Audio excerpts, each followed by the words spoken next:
Everyone, कसे आहात सर्व? आशा करते मजेतच असाल। तर आज आहे श्रीकृष्ण जयंती।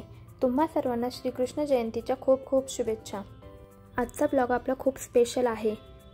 स्पेशल का आहे हे तुम्हाला व्हिडिओच्या सुरुवातीला कळलंच असेल, तरी मी सांगते, माझ्या चॅनलचे 1000 सबस्क्रायबर्स कंप्लीट झाले आहे आणि हे सर्व फक्त तुमच्यामुळे शक्य झालं आहे आणि त्यासाठी मी तुम्हा सर्वांचे मनापासून आभार मानते। तर आजच्या ब्लॉगमध्ये मी छोटासा सेलिब्रेशन केला आहे, तर ते सेलिब्रेशन बघण्यासाठी आजचा ब्लॉग तुम्ही शेवटपर्यंत नक्की बघा। आज कामं आवरता बराच उशीर होऊन गेला, तर म्हटलं आज स्वयंपाकामध्ये पटकन होईल असं काहीतरी बनवू। तर मी खिचडी बनवायचा विचार केला। असंही भाजीपाला काही नव्हताच घरामध्ये आणि तसे पण आम्ही बरेच दिवस झाले खिचडी काही खाल्ली नव्हती, तर म्हटलं आज खिचडीच बनवूया।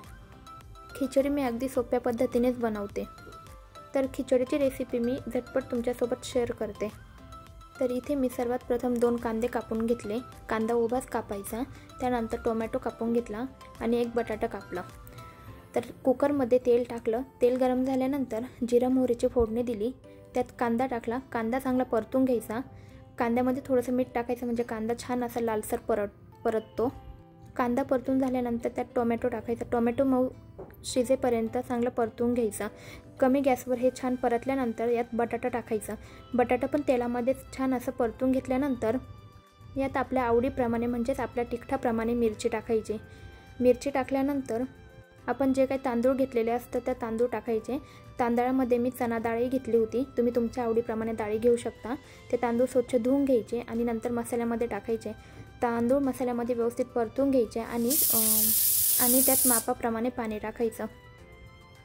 मापाप्रमाणेच म्हणजे 2 वाटी तांदूळ असेल तर 2 वाटी तांदळाला 4 वाटी पाणी टाकायचं आणि नंतर कुकरचं झाकण लावून 3 शिट्ट्या होईपर्यंत खिचडी शिजवून घ्यायची।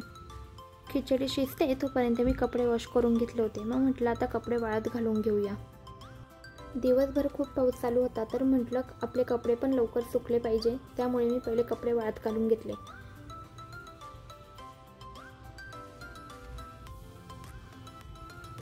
कपडे वाळत घालून घेतल्यानंतर मी शेवयाची खीर बनवायला घेतली, कारण मी तुम्हाला आज सांगितलंच होतं की आज कृष्ण जयंती आहे, तर म्हटलं देवाला नैवेद्य म्हणून छोटंसं काहीतरी गोडधोड करूया।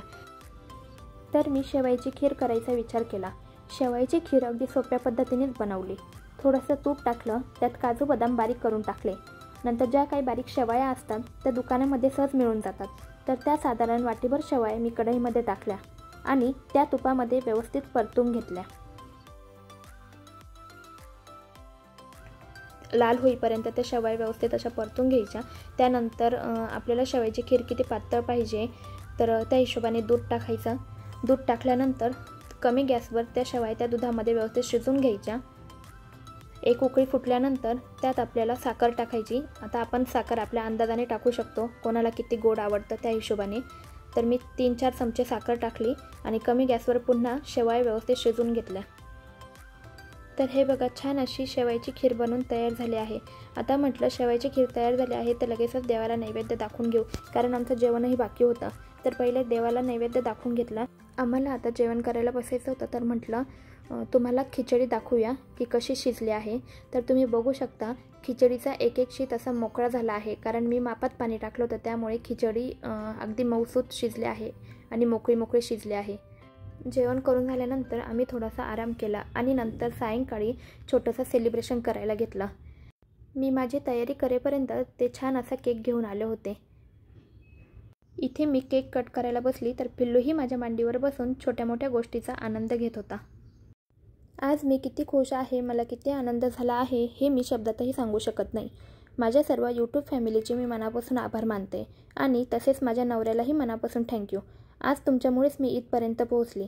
तुम्ही मला सपोर्ट केला नसता, मी एक यूट्यूबर बनू शकते याची जाणीव करून दिली नसती, तर माझ्या डोक्यात कधी विचारही आला नसता की मी सुद्धा काहीतरी करू शकते, मी सुद्धा इतरांसारखं माझं यूट्यूब चॅनल चालवू शकते आणि 1000 सबस्क्रायबर्स कमवू शकते। खूप अवघड होतं 1000 सबस्क्रायबर्स करणं, खूप मेहनत घेतली आहे मी यासाठी। पुन्हा एकदा माझ्या यूट्यूब फॅमिलीला आणि माझ्या नवऱ्याला मनापासून थँक्यू। तर कसा वाटला तुम्हाला माझा आजचा हा छोटा ब्लॉग हे मला कमेंटमध्ये नक्की कळवा। तसेच हे छोटंसं सेलिब्रेशन कसं वाटलं तेही नक्की सांगा आणि आजचा ब्लॉग तुम्हाला आवडला असेल तर लाईक, शेअर, सबस्क्राईब नक्की करा। बाय।